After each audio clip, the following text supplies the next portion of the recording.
몸이 나른해지고 피로감을 느끼고 합곡혈, 태충혈, 뒷목 쪽에 있는 풍지혈 등을.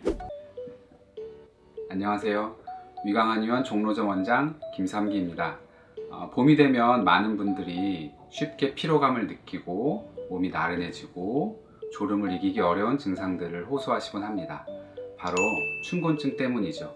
이 춘곤증은 질환이 아닌 증상이기 때문에 정확한 원인이 있다고 말씀드리기는 조금 어렵지만, 대체적으로 겨울에서 봄으로 넘어가는 이 계절에 기온이 많이 변하게 되고 습도도 많이 변하게 되고 이런 환경의 변화가 생기면서 그 환경에 사람이 적응을 하려고 애를 쓰다 보니까 더 쉽게 피로감을 느끼는 상황 정도로 생각하시면 되겠습니다. 대표적인 증상으로는 낮 동안에 피로감이 심해지거나 졸음을 이기기 어렵거나 몸이 무거워지면서 무기력해지는 증상 등이 있습니다. 또한 집중력이 떨어지면서 두통이나 어지럼 등이 나타날 수도 있고, 경우에 따라서는 식욕부진이나 소화불량 등의 증상이 동반되기도 합니다. 낮에는 졸음이 쏟아지고 굉장히 피곤한데 오히려 밤에는 잠이 오지 않는 불면증이 함께 동반되는 경우도 있습니다.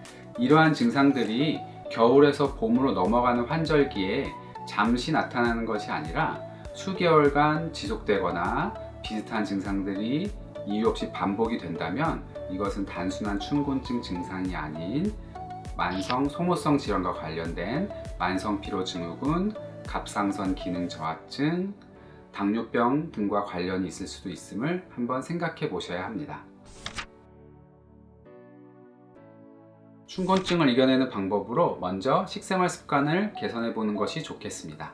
비타민, 무기질, 그리고 단백질 등을 많이 섭취해 주시면 도움이 될 수 있습니다. 비타민은 신선한 과일이나 채소 등을 충분히 섭취하는 것이 도움이 됩니다. 봄 제철 과일인 딸기나 녹황색 채소인 달래나 냉이 등은 비타민과 무기질이 풍부하고 빈혈에도 도움이 되고 혈액순환을 좋게 해줄 수 있기 때문에 충분히 섭취를 해주신다면 춘곤증 예방에 도움이 될 수 있습니다. 또한 소화가 잘 된다면 흰 쌀밥보다는 잡곡밥이나 현미밥 등을 드시는 것이 충분한 영양 섭취에 도움이 될 수 있고, 녹차같이 따뜻한 차 한 잔을 마시는 것도 비타민을 섭취하는 데 도움이 되고 신진대사를 촉진시켜서 피로를 회복하는 데 도움을 줄 수 있습니다.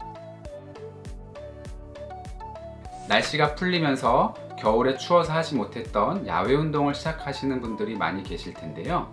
겨우내 굳어있던 근육이나 관절을 풀어주기 위해서는 갑자기 격렬한 운동을 하시는 것보다는 가벼운 유산소 운동으로 먼저 시작하시는 것이 좋습니다. 운동을 시작하기 전에 충분한 스트레칭을 통해 몸을 풀어주고, 운동이 끝난 뒤에는 가벼운 정리 운동을 해주시는 것이 좋습니다. 그리고 날씨가 좋은 날에 야외에서 30분 정도 산책을 하시거나 가벼운 등산을 하시거나 또 자전거 타기를 하신다거나 이러한 관절을 움직일 수 있는 운동을 해주신다면 몸에 활력을 넣어줄 수 있고 굳어진 근육과 관절을 풀어줄 수 있기 때문에 춘곤증 예방에 도움이 될 수 있습니다.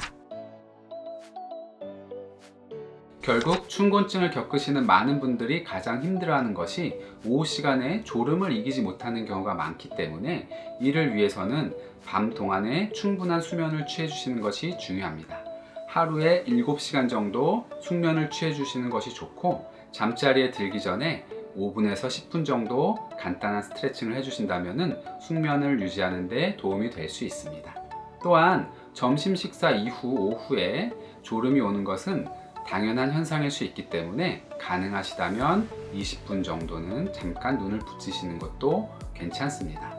단, 불면증 때문에 밤에 잠을 주무시지 못하고 낮에 졸음이 오는 경우라면 간단한 운동이나 움직임을 통해서 졸음을 떨쳐버리시고 밤에 충분한 수면을 취하셔야만 불면증을 해결할 수 있습니다.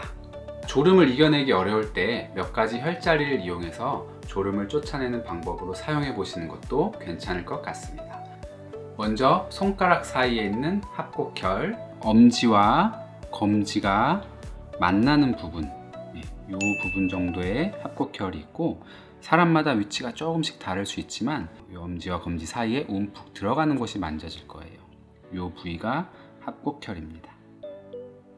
발가락 사이에 있는 태충혈, 똑같이 발에서 엄지 발가락과 검지 발가락이 만나는 움푹 들어간 부위가 태충혈입니다. 발바닥에 있는 용천혈, 발바닥에서 두 번째 발가락과 세 번째 발가락 사이에 움푹 들어간 곳을 찾을 수 있습니다. 그 부위가 용천혈이기 때문에 그 부위를 지압을 해주시면 됩니다. 뒷목 쪽에 있는 풍지혈 등을 잘 지압을 해주시면 뒷머리에 두개골이 끝나는 부위, 그러니까 머리를 손으로 쭉 만져서 내려가다 보면은 양쪽에 두개골 뼈가 끝나면서 움푹 들어가 있는 곳이 있습니다. 그 부위가 풍지혈, 양쪽에 두 개가 있기 때문에 좌우 양쪽을 모두 지압해 주시면 도움이 될 수 있습니다. 자, 이렇게 오늘 춘곤증의 증상과 예방법에 대해서 말씀을 드렸는데요. 이러한 춘곤증이 봄에만 잠깐 나타나는 것이 아니라 오랜 시간 지속되거나 반복이 된다면 앞서 말씀드렸듯이 만성 소모성 질환과 관련이 있을 수 있기 때문에 이러한 경우에는 한의원에 내원을 하셔서 자세한 진료를 받아보시는 것을 권해드립니다. 새롭게 시작하는 봄날처럼 여러분들에게도 새롭게 좋은 일들이 많이 생기시고 건강하시길 바라겠습니다. 저는 위강한의원 종로점 원장 김삼기였습니다. 감사합니다.